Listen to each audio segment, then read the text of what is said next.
कुछ बच्चे अभी भी ऐसे हैं जो कि ये सोच रहे हैं कि प्रिपरेशन को स्टार्ट कैसे करें।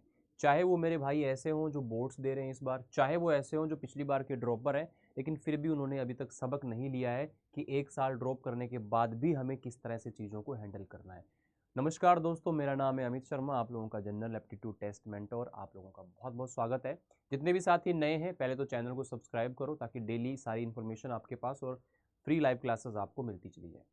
अब बात करते हैं कि आप लोग अगर अभी तक ये प्लान नहीं कर पाए और आप बहुत सारी वीडियो स्ट्रेटेजी की देख चुके हो कि कैसे अपनी डे की प्लानिंग करें, कैसे अपने पूरे के पूरे शेड्यूल को मैनेज करें, जिससे कि आप लोगों का बोर्ड्स भी मैनेज हो जाए और आप लोगों का सीयूटी भी मैनेज। देखो, सबसे पहली चीज़ तो ये है यार कि अगर आपका टारगेट सीयूटी में आपने किसी भी कॉलेज को बना लिया है, सपोज मुझे बीटेक करना है डीयू से, या मुझे बीएचयू के किसी कोर्स में जाना है, या जो भी आप लोगों का टारगेट है, तो आपको ये पता है कि उन कॉलेजेस के अंदर एडमिशन सीयूटी 2025 की परीक्षा के ब्याह पर होगा, 12th के परसेंटेज के ब्याह पर नहीं। वहाँ पर पासिंग मार्क्स या फिर जो भी मिनिमम क्राइटेरिया है वो आपको पास करना होता है।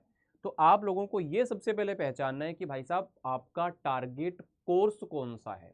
या नहीं भी समझ में आ रहा है तो जो अभी आप पढ़ रहे हो 12th के अंदर, वो डोमेन्स को आप अच्छे तरीके से तैयार तो कर ही रहे हैं। साथ में आप लोग दो चीज़ें जो कि आपके सभी कोर्सेज और कॉलेजेस के सभी पूरे जितने भी क्राइटेरिया हैं उसको पूरा कर देगी। तो लैंग्वेज एक आपको पढ़नी रहेगी और एक आपको जीएटी पढ़ना रहेगा। तो आप फिर अगर नहीं भी कुछ प्लान कर रहे हो ना, तो उसके बाद आपके पास बहुत सारे ऑप्शन ग्रेजुएशन करने के लिए होंगे, आप जा सकते हो।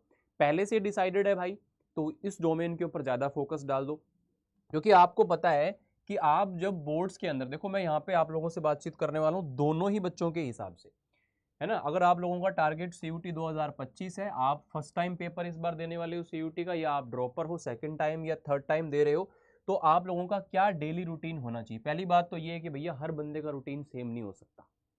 अगर मैं मेरा रूटीन इस तरह का है कि मैं भैया 5 घंटे 6 घंटे पढ़ के अपना काम चला देता हूँ, कोई हो सकता है उतना काम जो है वो 10 घंटे में भी नहीं कर पा रहा हो। तो ये डिपेंड करता है पर्सन टू पर्सन, उसकी क्या एलिजिबिलिटी है, उसकी पर्सनली उसकी क्या क्या मतलब उसके अंदर एफिशिएंसी है, उस चीज़ पे डिपेंड करता है। तो अपने आप का जो टाइम टेबल है वो थोड़ा सा आपको खुद के चीज़ों को देख करके फिर उसको सोचना है और बनाना है। जैसे मैं यहाँ पे बात करूँ बच्चा बोर्ड्स वाले बच्चों के बारे में, तो बोर्ड्स वाले बच्चों की अगर बात करें तो आप ये मान के चलें कि फैब के मिड से, फैब हो गया आपका और मार्च पूरा हो गया, तो ये आपके पास में बोर्ड की प्रिपरेशन के अंदर चला जाएगा। लेकिन आप लोग ये ध्यान रखें कि सीयूटी की ब्याह पर आपका एडमिशन होने वाला है, सीयूटी एग्जाम जो आप दोगे। अब इसके अंदर देखो, ऐसा नहीं है कि सिर्फ डोमेन आते हैं, इसके अंदर आप लोगों को डोमेन सब्जेक्ट भी पढ़ने रहते हैं। अब वो आपकी एलिजिबिलिटी है, आपने किस कोर्स में जाना है। इसके अलावा एक लैंग्वेज तो बेटा आप लोगों को पढ़नी ही होती है, चाहे तुम किसी भी कोर्स में जा रहे हो। उसके बाद में आता है आपका जनरल एप्टीट्यूड टेस्ट, जो कि कुछ कोर्सेज के अंदर रिक्वायर्ड है और कुछ कोर्सेज में रिक्वायरमेंट नहीं है। तो आप लोगों को पहले तो ये चेक करना है कि भैया मेरा यहाँ पर ये तो देखो है, आपको चाहिए ही चाहिए। मान लो आपको फॉरेन लैंग्वेज करनी है, या आप लोगों को एलएलबी करनी है, बीबीए में जाना है, तो उन सब चीज़ों के लिए भैया क्या है, यहाँ पे लैंग्वेज जीटी से भी काम चल जाता है। तो फिर आपको अपने डोमेन्स को उतना पढ़ लेना जितना कि आप लोगों का एग्जाम अच्छे से क्लियर हो जाए, जो आप लोगों का मिनिमम क्राइटेरिया परसेंटेज का है वो आपका बन जाए, और सीयूटी का पेपर आप अच्छे से फोड़ पाए, अपने कॉलेज में एडमिशन ले लें और बात खत्म। लेकिन आपको बहुत सारे कोर्सेज ऐसे मिलेंगे जहां आपको डोमेन्स को भी साथ में पढ़ना रहता है। तो जो भी आपका डोमेन है उसको आप इस तरह से तैयार करें कि जो आपका बोर्ड्स है उसमें तो आप अच्छा स्कोर कर ही पाएँ, साथ ही साथ सीयूटी के हिसाब से भी अगर आप सोचें तो थोड़ा-सा आप उसका अपर लेवल भी पढ़ें, ताकि बोर्ड्स में भी आपको उसका हेल्प मिले। या फिर आप ये कह सकते हो कि बोर्ड की जब आप प्रिपरेशन ओनली बोर्ड्स भी कर रहे होते हो, तो आप 80% तो वहाँ पर अपने आप को तैयार कर चुके होते हो। इसके बाद में देखो ये है कि आपको ऑब्जेक्टिव क्वेश्चंस के ऊपर फोकस करना पड़ेगा, आपको प्रैक्टिस के ऊपर फोकस करना पड़ेगा। उसके लिए आप लोग यहाँ पर चैप्टर वाइज मॉक टेस्ट को लगा करके अपनी एफिशिएंसी यहाँ पर डोमेन में सीयूटी के लेवल की बना सकते हो। दूसरी चीज़ यहाँ पे आती है लैंग्वेज और जीएटी।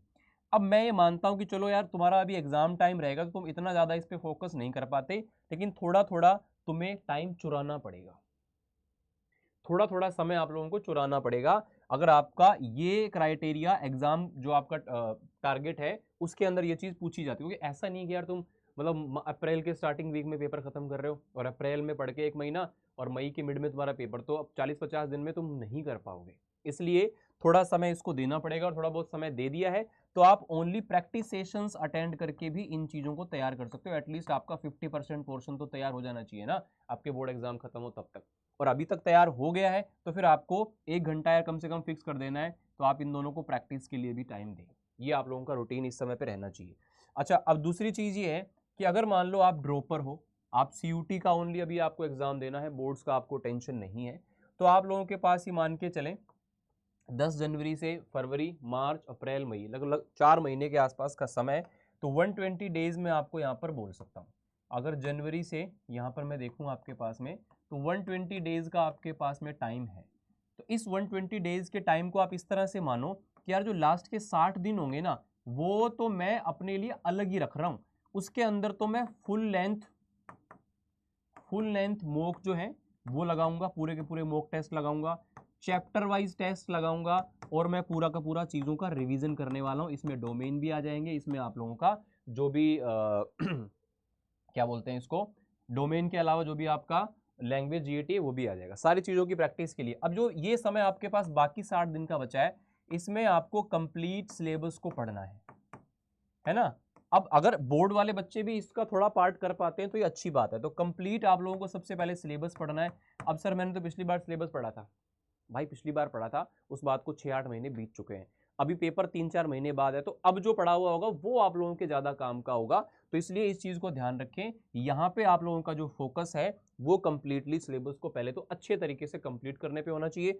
और आप लोगों को बता दूं, जो सबसे ज़रूरी चीज़ CUT के अंदर होती है भाई, टू द पॉइंट। कंटेंट बहुत है, पूरा का पूरा समुद्र भरा हुआ है, यूट्यूब खोल के देखोगे हर जगह जो अपना कंटेंट है वो बिखरा हुआ है। आपको सिमटा हुआ कंटेंट चाहिए। ज़्यादा चीज़ पढ़ने से सिलेक्शन होता है ऐसा नहीं, काम की चीज़ पढ़ने से सिलेक्शन होता है। 6 जगह से पढ़ने से सिलेक्शन होता है ऐसा नहीं है, एक ही चीज़ को 6 बार अच्छे तरीके से, जो कि एग्जाम ओरिएंटेड हो, उसको पढ़ने से सिलेक्शन होता है। तो वो चीज़ कौन सी है, आप ये सिर्फ इतनी चीज़ को जज करने में टाइम लगा दोगे 2-3 महीने कि भैया क्या क्या चीज़ें पढ़नी है, क्या पढ़ना और क्या छोड़ना दोनों इंपॉर्टेंट है। सही, आपको CUT अड्डा पर हर टीचर, उसका हर फील्ड का टीचर आपको स्पेशलिस्ट मिला हुआ है। तो आप क्लासेस के अंदर मेल के थ्रू या हमारे जो सेशंस रहते हैं, अभी जैसे मीटअप है तो उसमें भी आप लोग आ सकते हो संडे को, 12 जनवरी को है ना, ऑफिस में, गुरुग्राम ऑफिस में। तो सारी चीज़ें आपके लिए अवेलेबल रहती हैं। यार आप लोग थोड़ा सा अपने आप CUT एग्ज़ाम की पहले जो अच्छे तरीके से नॉलेज है ना उसको लीजिए, उसके बाद में उसके हिसाब से काम करिए, अंधाधुंध मत चलिए। तो इस टाइम में आप लोगों को अपना सिलेबस कंप्लीट करना है। आपके पास ऑप्शन YT का भी है, आपके पास ऑप्शन पेड बैचेस का भी है। फ़र्क सिर्फ ये होता है भाई कि YT पे कभी कभी जो कंटेंट है वो थोड़ा सा बिखरा हुआ रहता है, आपको प्रॉपर प्लानिंग नहीं कर पाते हो, कब शुरू होगा कब खत्म होगा, तो जो नई सीरीज कई बार आ जाती है तो वहाँ थोड़ा सा डिस्टर्बेंस हो जाता है। पेड में ये है कि शुरुआत और आखिर आपको पता होता है, प्रॉपर आपको सारे के सारे जो चैप्टर्स हैं वो एक सीक्वेंस में मिलेंगे, कंटेंट आपको टू द पॉइंट और काम का मिलेगा, DPPs मिल जाएंगे, प्रैक्टिस मिल जाएगी, है ना, मॉक टेस्ट वगैरह का सारी चीज़ें, और टीचर की पर्सनल गाइडेंस आपको डेली बेसिस पर मिलती रहती है। तो ये फर्क है। अगर आप ओनली YT से आपको लगता है पढ़ के आप कर पा रहे हो तो आप कर सकते हो, लेकिन आपको 1% भी फील आएगा यार नहीं यार मैं कहीं कुछ छोड़ रहा हूँ, कुछ मिस हो रहा है, और ये इसका जो खामियाजा है वो अगले साल नहीं भुगत सकता हूँ, तो फिर आप लोगों को सिस्टमेटिक तरीके से एप्लीकेशन बैच से पढ़ लेना चाहिए। वो चाहे कोई भी एप्लीकेशन बैच हो भैया, मैं तो ये बोलता हूँ जहाँ से बेस्ट पढ़ाया जाता है ना वहाँ से पढ़ो। अब मैं जैसे क्वांट रीजनिंग पढ़ाता हूँ, मैं कभी भी क्लास में ये नहीं कहता कि मेरे से ही क्वांट रीजनिंग पढ़ो। सिलेबस कंप्लीट करना जरूरी है, एग्जाम क्रैक करना जरूरी है, आप चाहे जिससे समझ में आता है उससे पढ़ो, ठीक है ना, लेकिन पेपर में आपको सवाल सही हो जाएंगे, बस ये हमारा मेन टारगेट होना चाहिए। बाकी मेरी क्लासेस जो CUT की हैं भाई 9 बजे चलती है सुबह, क्वांट रीजनिंग में आप लोगों को पढ़ाता हूँ ऑल्टरनेट बेसिस पर, चैप्टर वाइज अभी पढ़ा रहा हूँ, तो ये चीज़ आप कर सकते हो। तो कुल मिलाकर के सारा जो संक्षिप्त है, और इसके बाद जो मैं ये सारी चीज़ें बता रहा हूँ ना भाई, ये जो 60 दिन आपके पास में बचे हुए हैं, फिर अगर आप बोर्ड वाले बच्चे हैं तो आपको उसको 30 दिन को अलग कर देना है। फिर उसके बाद में क्या करना है, जो बोर्ड्स वाले बच्चे हैं जब जैसे पेपर दे के फ्री होंगे तो आपके पास जो 60 दिन है ना, तो उसमें से आपको 30 दिन को अलग करना है, और इस 30 दिन के अंदर आप लोगों को सिलेबस कंप्लीट करना पड़ेगा। अब ऐसा है कि आप शुरुआत से शुरू करके और पूरा सिलेबस तो 30 दिन में खत्म कर नहीं पाओगे, क्वांट का, रीजनिंग का, GS का, इंग्लिश का, लैंग्वेज का। तो इसका मतलब ये है कि थोड़ा बहुत आपने इससे पहले भी अगर पढ़ा हुआ होगा तो वो चीज़ आपके यहाँ पर काम आएगी। और इस टाइम पर भी आपको क्रैश कोर्सेज हमारे यहाँ पर मिलेंगे, जो कि हमारा फ्लैगशिप क्रैश कोर्स आता है आपके बोर्ड्स के एग्जाम के बाद में, तो बहुत सारे लगभग हर बच्चा उसको ज्वाइन करता ही करता है। उसमें आपको सारी चीज़ें हम फास्ट फॉरवर्ड वे में करवा भी देते हैं हालांकि, लेकिन फिर भी आपको थोड़ा बहुत पढ़ा हुआ होगा तो आपके लिए बहुत ज़रूरी हो जाता है। और इस 30 दिन के अंदर आपको जो पढ़ा हुआ है उस सब चीज़ों को रिवाइज करना है। फुल लेंथ मॉक टेस्ट हो गया आप लोगों का, चैप्टर वाइज टेस्ट हो गया, रिवीजन हो गया, है ना। तो फिलहाल इस टाइम पे बच्चा जो बोर्ड पढ़ रहा है या फिर सीयूटी पढ़ रहा है, दोनों को ही अपना सिलेबस कंप्लीट करने के ऊपर ध्यान देना है। सीयूटी वाले बच्चे को प्रॉपर कंप्लीटली 100% अपना एफर्ट डाल देना है सीयूटी पे ही। और बोर्ड वाला जो बच्चा है उसके लिए अगर डोमेन बहुत ज़्यादा आगे जाके सीयूटी में नहीं काम में आने वाला है या फिर उसके जो टारगेट कॉलेज है उसमें नहीं आ रहा है, तो उसको वहाँ पर थोड़ा सा कम ध्यान देके भी चलेगा, तब भी उसका काम चल जाने वाला है। तो जो आपका टारगेट जो आपका क्या बोलते हैं सब्जेक्ट है उसके ऊपर आपको ज़्यादा फोकस करके चलना है।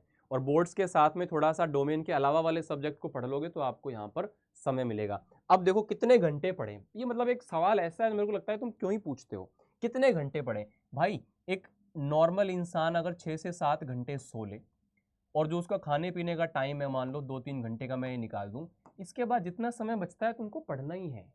अब उस टाइम को मैनेज कैसे करना है कि यार तुम सही जगह पे उस टाइम को लगाओ। ऐसा नहीं है कि तुम 10 घंटे लाइव क्लास अटेंड कर रहे हो, सेल्फ स्टडी तुमको 1 घंटे के लिए तुम कर रहे हो, तो वो चीज़ गलत है। लाइव क्लासेस उतनी अटेंड करो जितनी ज़रूरी है तुम्हारे लिए। अगर आप पेड के बच्चे हो तो पेड से आप सारी चीज़ें पढ़ रहे हो। अगर आपको लगता है कि इस चैप्टर में आपको दिक्कत परेशानी है तो आप उसको वाईटीज जाके प्रैक्टिस कर सकते हो ताकि आपकी प्रैक्टिस हो जाए नए क्वेश्चंस के साथ। आपको लगता है नहीं आप खुद से कर सकते हो तो फिर आप खुद से करो। तो ये आपको जज करना पड़ेगा। ऐसा नहीं है उसने ऐसा बोल दिया तो इधर चल पड़े, ऐसा बोल दिया तो इधर चल पड़े। आपको अपनी एफिशिएंसी सबसे अच्छे तरीके से पता है, ठीक है ना। तो इसलिए अभी आपका फोकस अच्छे तरीके से एक एक टॉपिक को पढ़ोगे कि लास्ट के 30-20 दिन में 40 दिन में आप टॉपिक्स पढ़ने नहीं बैठोगे। आप सोचोगे यार मैं टॉपिक पढ़ूंगा, मैं कब टॉपिक पूरे करूंगा और कब मैं पूरी कहानी करूंगा, तो मेरे को बहुत टाइम लग जाएगा, तो वहां पे दिक्कत आ जाती है। तो इसलिए आप लोग कोशिश करें कि अभी अपना सिलेबस अच्छे से कंप्लीट कर लें। और इसके लिए आपके पास दो ऑप्शन होते हैं, वाईटी का ऑप्शन होता है, पेड का ऑप्शन होता है, ठीक है। तो बाकी सिलेबस वगैरह मैंने और सारी वीडियोस के अंदर डिस्कस कर रखे हैं, आप उनको देख सकते हो। आपको पता है कि यहाँ पर लैंग्वेज में ज़्यादा बच्चे हिंदी या इंग्लिश को लेते हैं, तो दोनों ही लैंग्वेज की क्लासेस वाईटी पे भी चलती हैं और हमारे पेड बैचेस में भी क्लासेस इसकी होती हैं। जीएटी के अंदर 3 आपके पोर्शन यहाँ पर आते हैं, क्वांट, रीजनिंग और जीएस। तो यहाँ पे 50 क्वेश्चन आपको मिलेंगे, बराबर वेटेज के यहाँ पर ये तीनों टॉपिक हो जाते हैं। पिछली बार अगर देखूँ तो 35 से 36 सवाल आपको क्वांट और रीजनिंग से मिले थे बेटा, और बाकी के क्वेश्चन जो है आप लोगों को जीएस से मिले थे। तो 50 क्वेश्चन ही इस बार जो है लास्ट टाइम आपको करने थे, लेकिन लास्ट टाइम आप लोगों को 35-36 सवाल जो है वो क्वांट रीजनिंग से मिल रहे होते थे। ऐसा नहीं है कि आपको 20 सवाल 25 सवाल मिल रहे होंगे। पिछले 3 साल का इतिहास उठा के देखें तो आप लोगों को अगर अब 3 पोर्शन इसमें आते हैं पूरे के पूरे, जैसे मान लो 50 क्वेश्चन या पहले 75 क्वेश्चन आते थे, फिर 60 हुए, अब 50 हो गए, तो यहाँ पर 2/3 हिस्सा जो है इन 2 सब्जेक्ट का हो जाता है और 1/3 का हिस्सा, कई बार थोड़े सवाल जीएस के एक्स्ट्रा आ जाते हैं तो यहाँ से क्वेश्चन कम हो जाते हैं, ठीक है।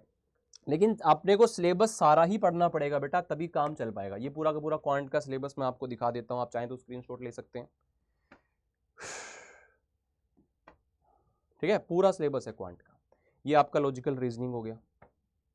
तो टॉपिक लगभग 20-20, 30, 25-25 है, तो 50 टॉपिक मिला के हो जाते हैं। तो आप डेली के 2 टॉपिक पढ़ोगे तब 25 दिन में ये हो पाएगा रिवीजन।